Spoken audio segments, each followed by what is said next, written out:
Hello అండి. అందరికీ MRO Indumati కథకు స్వాగతం. ముందుగా మీ అందరికీ చాలా చాలా థ్యాంక్స్ అండి. ఈ కథను ఇంత బాగా ఆదరిస్తున్నందుకు. ఈ కథను పూర్తిగా వినిన తర్వాత మీకు నచ్చినట్లయితే తప్పకుండా లైక్ చేయండి. అదేవిధంగా సబ్స్క్రైబ్ చేసుకుని ఎంకరేజ్ చేయగలరు. మరి ఆలస్యం చేయకుండా కథలోకి వెళ్దాం. ఇందుమతి మరియు గురునాథం కారులో ఆఫీస్కు బయలుదేరుతారు. అలా ప్రయాణం చేస్తూ ఉండగా ఇందుమతి గురునాథం వైపు చూస్తుంది. అతనిలో ఏదో తెలియని భయం, కానీ అదే సమయంలో ఒక విధమైన విధేయత కూడా కనిపిస్తాయి. గురునాథం కారును నేరుగా ఆఫీస్ ముందు ఆపుతాడు. గురునాథం వెంటనే కారు దిగి ఇందుమతి వైపు కారు డోర్ ఓపెన్ చేస్తాడు. ఆమె క్రిందకి దిగుతుంది.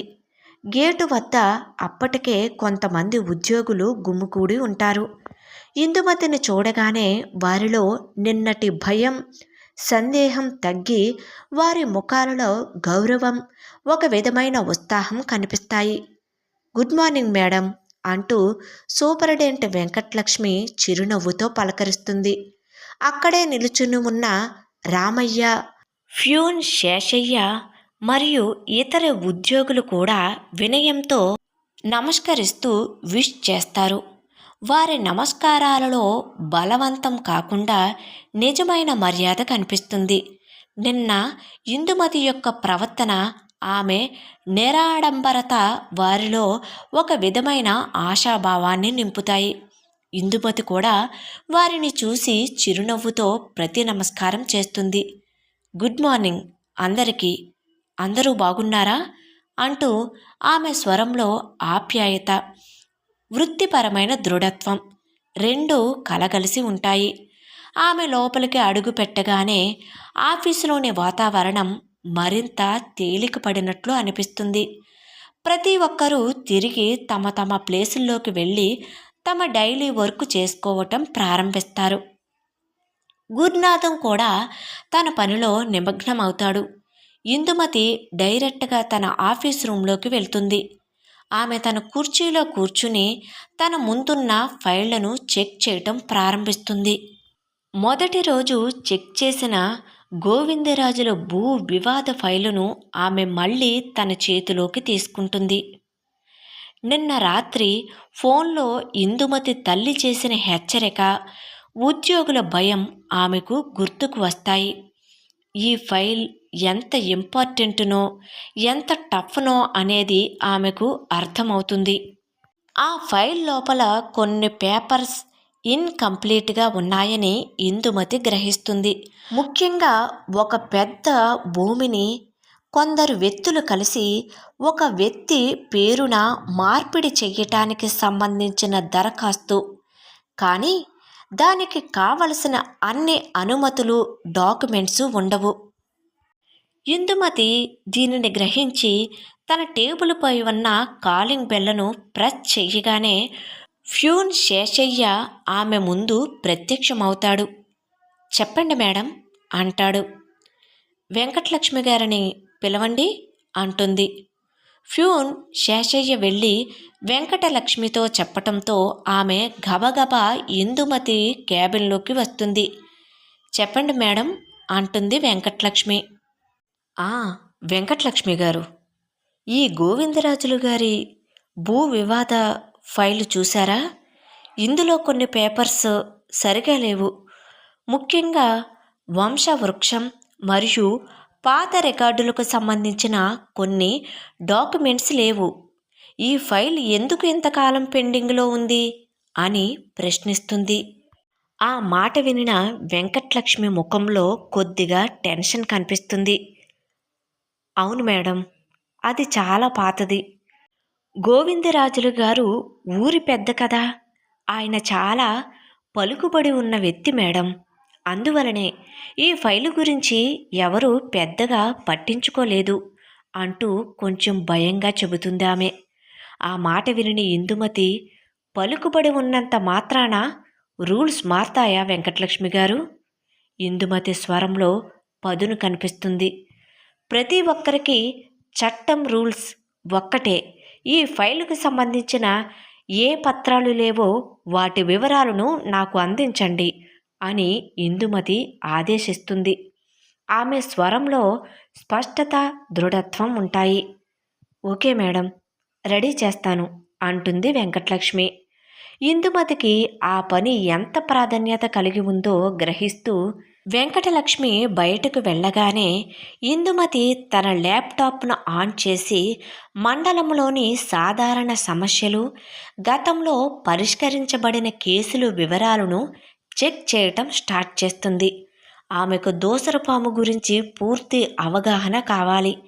అధికారిక ఇన్ఫర్మేషన్తో పాటు అనధికారంగా ప్రజలు ఎదుర్కొంటున్న సమస్యలు, ముఖ్యంగా భూ సమస్యలు, ప్రభుత్వ పథకాల అమలులో ఉన్న లోపాలు, గ్రామ పెద్దల ఆధిపత్యం వంటి విషయాలపై ఆమె దృష్టి పెడుతుంది. ఇంతలో శేషయ్య ఒక కాఫీ కప్పు తీసుకువచ్చి ఇందుమతి ముందు పెడతాడు. మేడం, కాఫీ అంటూ. థ్యాంక్ యూ శేషయ్య గారు అని ఇందుమతి చిరునవ్వుతో అంటుంది. శేషయ్య నవ్వుకుంటూ వినయంగా బయటకు వెళ్ళిపోతాడు. ఆమె కప్లో ఉన్న కాఫీని సిప్ చేస్తూనే ల్యాప్టాప్ స్క్రీన్పై ఉన్న డేటాను పరిశీలిస్తుంది. ఆమె ఎంత నిబద్ధతతో పని చేస్తుందో ఉద్యోగులు గమనిస్తుంటారు. ఆమె రాకతో ఆఫీసులో ఒక కొత్త క్రమశిక్షణ, ఉత్సాహం ఏర్పడుతున్నాయని వారు అనుకుంటారు. కొద్దిసేపటి తర్వాత వెంకటలక్ష్మి ఒక పెద్ద బండిల్తో ఇందుమతి గదిలోకి వస్తుంది. మేడం, ఇవి గోవిందరాజులు గారి భూ వివాదానికి సంబంధించిన ఓల్డ్ రికార్డ్స్. ఇందులో వంశవృక్షాలు, పాత సర్వే నెంబర్లు మరియు ఇతర వివరాలు ఉన్నాయి అంటూ ఆమె వివరిస్తుంది. ఇందుమతి వాటిని జాగ్రత్తగా పరిశీలిస్తుంది. ఫైలుపై పడిన దుమ్ము, కొన్ని పేపర్స్ పసుపు రంగులోకి మారటం చూసి ఇవి ఎంతకాలంగా పెండింగ్లో ఉన్నాయో ఆమెకు అర్థమవుతుంది. ఈ కేసును త్వరగా సాల్వ్ చెయ్యాలని ఇందుమతి మనసులో అనుకుంటుంది. ఇది కేవలం ఒక ఫైల్ కాదు, గోవిందరాజులు అనే వ్యక్తి ప్రభావం మరియు ఈ గ్రామంలోని ప్రజల పట్ల న్యాయాన్ని స్థాపించే ఒక అవకాశం అని ఆమె గ్రహిస్తుంది. ఇలా ఇందుమతి కొంత సమయం చెక్ చేస్తూ ఉండగా వెంకటలక్ష్మి కల్పించుకుని, మేడం, ఈ ఫైలుకు సంబంధించి కొన్ని వివరాలు డైరెక్ట్గా గోవిందరాజులు గారిని కలిసి అడగాల్సి వస్తుంది. కొన్ని కుటుంబ వివరాలు, పాత రికార్డులకు సంబంధించిన విషయాలు ఆయన దగ్గర ఉన్నాయని మాకు ఇన్ఫర్మేషన్ ఉంది మేడం. గతంలో ఇన్ఫర్మేషన్ సేకరించటానికి ప్రయత్నించినా అది సాధ్యం కాలేదు అని కొంచెం భయంగా వివరిస్తుంది ఆమె. వెంకటలక్ష్మి మాటల్లో గోవిందరాజులు పట్ల ఉన్న భయం, అతని పలుకుబడి స్పష్టంగా ధ్వనిస్తాయి. ఇందుమతి వెంకటలక్ష్మి కళ్ళల్లోకి సూటిగా చూస్తూ, అంటే ఈ వివరాలు సేకరించడానికి నేను నేరుగా గోవిందరాజులు గారిని కలవాలన్నమాట, అదే కదా మీరు చెప్పాలనుకున్నది అని అంటుంది ఇందుమతి. వెంకటలక్ష్మి కొంచెం తల దించుకుంటుంది. అవును మేడం, మీరు స్వయంగా కలిస్తేనే బాగుంటుందేమో అని మెల్లగా అంటుంది. ఇందుమతి ఒక క్షణం ఆలోచిస్తుంది. ఇది ఒక మంచి అవకాశమని ఆమెకు అనిపిస్తుంది. ఒకేసారి ఆ వ్యక్తిని, అతని పలుకుబడిని, ఈ గ్రామంలోని అతని నిజమైన ఆధిపత్యాన్ని అర్థం చేసుకోవచ్చని అనుకుంటూ, గుడ్, ఈరోజు సాయంత్రం నేను గోవిందరాజులు గారిని కలుస్తాను. మీరు ఈ ఫైలును పూర్తి చేసి ఉంచండి. అవసరమైన పత్రాల జాబితాను కూడా సిద్ధం చేయండి అంటుంది ఇందుమతి. అదే టైంలో బంట్రోత్ గురునాథం ఆఫీస్కి కొన్ని ఫైళ్లు తీసుకురావటానికి అక్కడే ఉంటాడు. అతడు ఇందుమతి మరియు వెంకటలక్ష్మిల మధ్య జరిగిన సంభాషణను వింటాడు. గోవిందరాజుల ఇంటికి వెళ్లాలనే ఇందుమతి నిర్ణయం వినగానే అతని గుండెల్లో రైళ్లు పరుగులు పెడుతుంది. అతని ముఖం ఏమి చెయ్యాలో అర్థం కానట్లు అయోమయంగా పెడతాడు. అయ్య బాబోయ్, మేడం గోవిందరాజులు ఇంటికి వెళ్తానంటున్నారే, ఆయన మామూలు మనిషి కాడు. ఆయన మాట ఈ ఊళ్ళో వేదవాక్కు. గతంలో ఎవరూ ఆయనను ఎదిరించి నిలబడలేదు.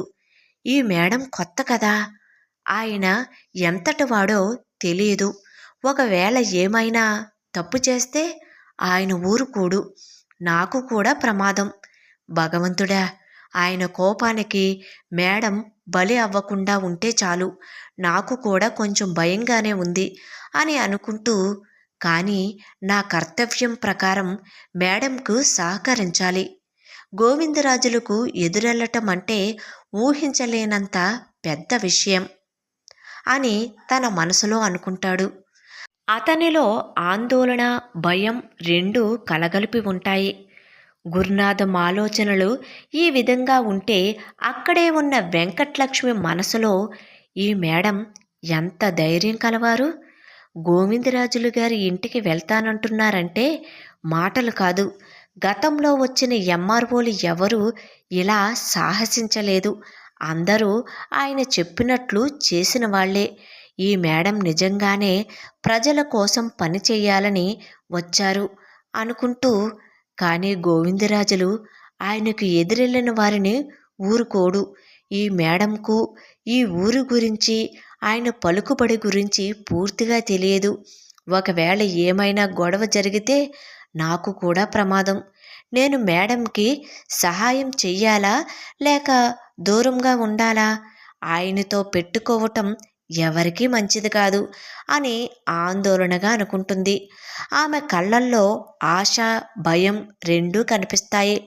ఇందుమతి వారిద్దరి ఆలోచనలను అంచనా వేయలేకపోయినా వారి ముఖాల్లో కనిపించిన టెన్షన్ను మాత్రం గమనిస్తుంది. గురునాథం గారు అని పిలుస్తుంది ఇందుమతి. సాయంత్రం 5 గంటలకు గోవిందరాజులు గారి ఇంటికి వెళ్ళాలి. మీరే ఆయన ఇంటికి దారి చూపించాలి. సిద్ధంగా ఉండండి అంటుంది. గురునాథం వినయంగా తలదించుకుని, సరే మేడం అంటూ అతని స్వరంలో ఒక విధమైన బలహీనత, భయం వినిపిస్తాయి. ఇందుమతి ఇప్పుడు గోవిందరాజులతో నేరుగా తలపడటానికి సిద్ధమవుతుంది. దోసరపాము రాజకీయాలు, అధికారం మరియు ప్రజల సమస్యలు ఆమెకు ఎంత పెద్ద సవాలును విసురుతాయో చూడాలి మరి. ఎంఆర్ఓ ఇందుమతి కథ కొనసాగుతుంది. కథ నచ్చినట్లయితే దయచేసి సబ్స్క్రైబ్ చేసుకోగలరు. అదేవిధంగా కథ ఎలా ఉంది అనేది కామెంట్ సెక్షన్లో తెలియజేయగలరు. ఈ కథకు సంబంధించిన మిగిలిన అన్ని పార్ట్స్ కూడా మన ఛానల్లో ప్లేలిస్ట్లో సేవ్ చేయబడి ఉన్నాయండి. ఒకవేళ మీకు ఇంట్రెస్ట్ అయితే కనుక వెళ్ళి చెక్ చేయొచ్చు. Thank you.